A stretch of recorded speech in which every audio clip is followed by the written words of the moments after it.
Hi guys, welcome to డేగా media. నేను మీ శీలం Shiva Bhaskarayya. So Promo-1 అయితే వచ్చింది. ఇక్కడ బిగ్ బాస్ స్టార్టింగ్ అంటే స్టార్టింగ్లోనే క్లియర్ కట్గా చెప్పడం జరుగుతుంది. ఏంటంటే, మీలో ఎవరు తెలివైన వారు, 2 క్లాన్స్ నుంచి ఎవరైతే త్వరగా ఆన్సర్ గెస్ చేసి చెప్తారో వాళ్ళే ఈ గేమ్లో విజేతలుగా నిలుస్తారు అన్నటువంటిది టాస్క్. సో ఈ టాస్క్ వల్ల బిగ్ బాస్ అందరికంటే ఎక్కువ కామెడీ చేయగలడు అని అయితే నిరూపించినాడు. First point.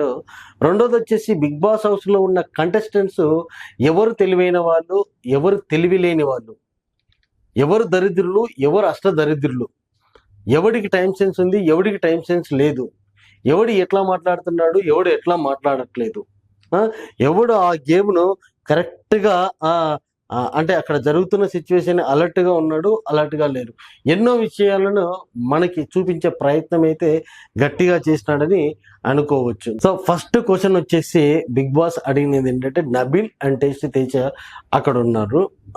అక్కడ 13 హార్ట్స్ ఉంటాయి, అందులో ఒకదానికి ఏం ఆర్గాన్స్ ఉండవు అన్నటువంటిది అది.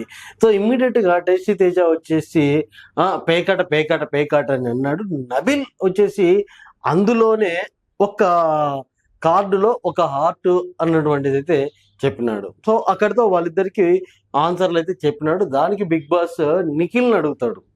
మేబీ సంచాలకుడుగా ఉన్నాడేమో. నిఖిల్ని అడిగేసరికి నిఖిల్ ఏమని చెప్తాడంటే, కార్డ్స్ సార్ అన్నటువంటిది చెప్తుంది. గా నబిల్ వచ్చేసి, నువ్వు వాళ్ళకేమైనా సపోర్ట్ పోతున్నావా అన్నటువంటిది అయితే ఒక కామెడీ సీన్ అయితే కనుక అక్కడ పండించడం అయితే జరిగింది. సో ఈ క్వశ్చన్ కొంచెం క్రిటికల్ గానే ఉంది అన్నట్టు. అంటే ఆయన ప్రోమోలో మనకి కరెక్ట్ గా వినపడడానికి అయితే కనుక అటు ఇటుగా ఉంది. అక్కడ ఆర్గాన్ అన్నటువంటిది వినడానికే చాలా టైం పట్టింది. బట్ ఇందులో నాకు తెలిసి విన్నర్ వచ్చేసి టేస్టీ తేజ అయి ఉంటాడన్నదే నాకు అనిపిస్తా ఉంది అన్నట్టు. సో రెండో క్వశ్చన్ వచ్చేసి చాలా క్లియర్ కట్గా అర్థమవుతుంది. కొంచెం బుర్ర పెట్టుకొని ఆలోచిస్తే కనుక అక్కడ ఈజీగా చెప్పేయచ్చు అన్నట్టు. సో అది ఏమన్నాడు, ఆంధ్రాకి తెలంగాణకి ఒక ఫ్లైట్లో వెళ్ళిపోతా ఉంటే కనుక అక్కడ కింద పడిపోతే ఆ సోల్జర్స్ను ఏ స్టేట్లో పాతి పెడతారు అన్నటువంటిది క్వశ్చన్ అయితే వేసినాడు. సో గా నైని పావని ఇప్పుడు వచ్చేసి ఏ స్టేట్ వాళ్ళైతే కనుక ఆ స్టేట్ వాళ్ళు పాతి పెడతారు అన్నటువంటిది చెప్పింది. కరెక్ట్గానే చెప్పింది. బట్ ఇక్కడ బిగ్ బాస్ కొంచెము మిస్లీడ్ అయినట్టున్నాడు. పాతి పెడితే అన్నాడు బిగ్ బాస్.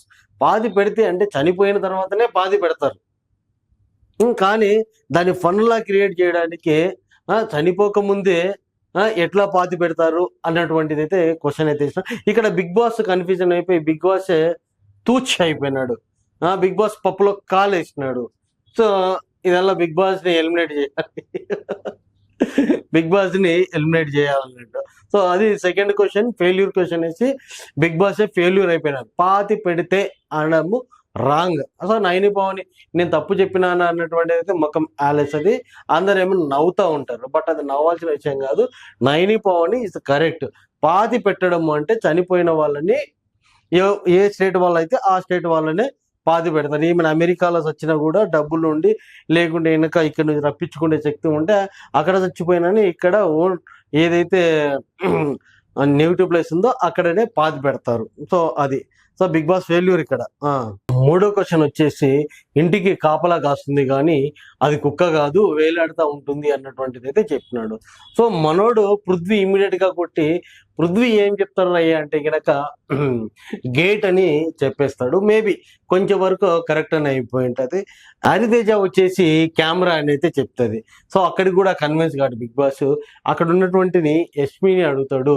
యష్మి వచ్చేసి నాంచుకుంటూ అది చేసుకుంటూ మరి పక్క వాళ్ళు ఆన్సర్ ఇచ్చినానేమో గేటుకు వేసినటువంటి లాక్ అని చెప్తుంది. నాకు తెలిసి 100% లాక్ అన్నదే కరెక్ట్. సో అవన్నీ కూడా సింపుల్గా ఉన్నాయి. 1-2 సెకండ్స్ ఆలోచిస్తే కనుక కరెక్ట్ ఆన్సర్ అయితే కనుక అక్కడ వచ్చి తీరుతుంది.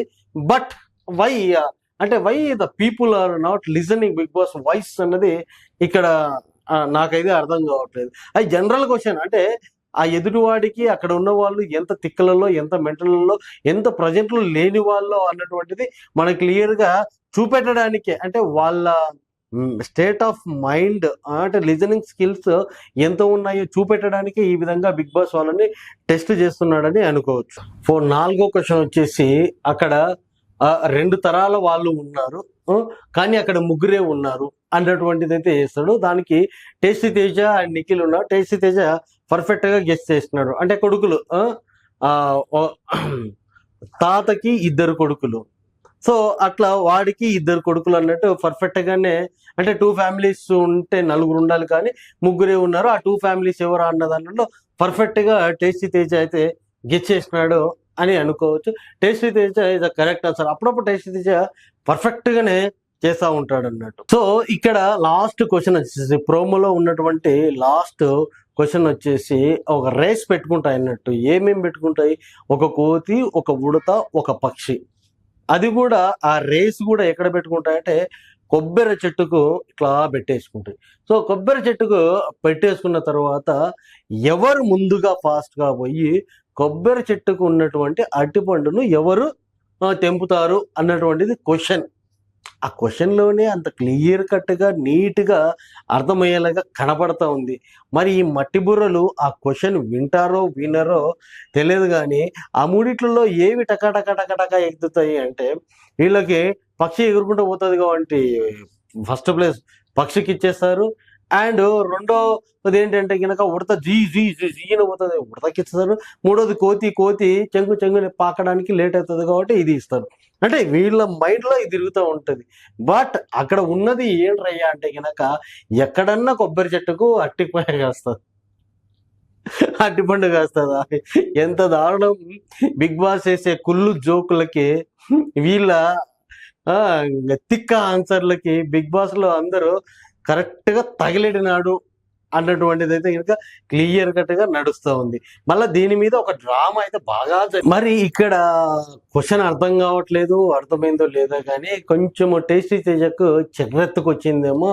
నిఖిల్ మీద అయితే కనుక గట్టిగా అరుస్తున్నాడు. అడవడానికి కారణం ఉంది.